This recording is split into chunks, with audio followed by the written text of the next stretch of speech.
స్వర్ణ భస్మం.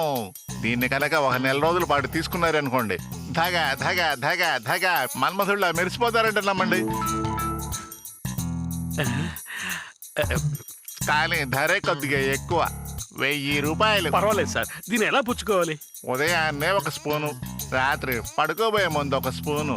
కానీ ఒక ముఖ్య విషయం, వాళ్ళకి తగలకుండా తీసుకోవాలి. నా జీవితంలో వెలుగును ప్రసాదించారు. మిమ్మల్ని జన్మలో మర్చిపోను సార్. ఇదిగోండి సార్.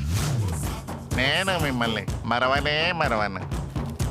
వెళ్ళొస్తాను. అలాగే ఇంకో 15 రోజుల తర్వాత చూడండి, శివాజీ సినిమాలో శ్రేయ కోసం రజనీకాంత్ తెల్లగా మారినట్టు మీరు తల మెరిసిపోతారు. హీరో అయ్యో రజనీకాంత్.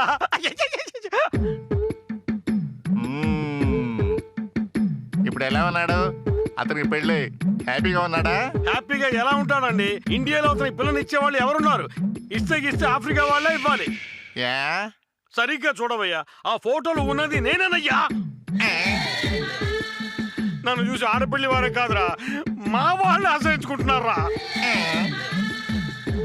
ఇంకా నయ్యం, పళ్ళకి తగలకుండా పుచ్చుకోండి అన్నావు. ఒకవేళ పళ్ళ కనుక తగులుంటే పళ్ళు తారలు నల్లగా అయిపోయేవి.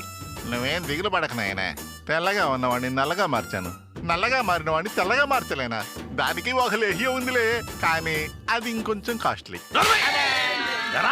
నీ దగ్గర నేను మళ్ళీ లేహం కొని వాడి నాకు కుష్టు రోగం వచ్చి వీధిలో తిరిగి అడుక్కోమంటావా? పీకనంటే చస్తావేదవా.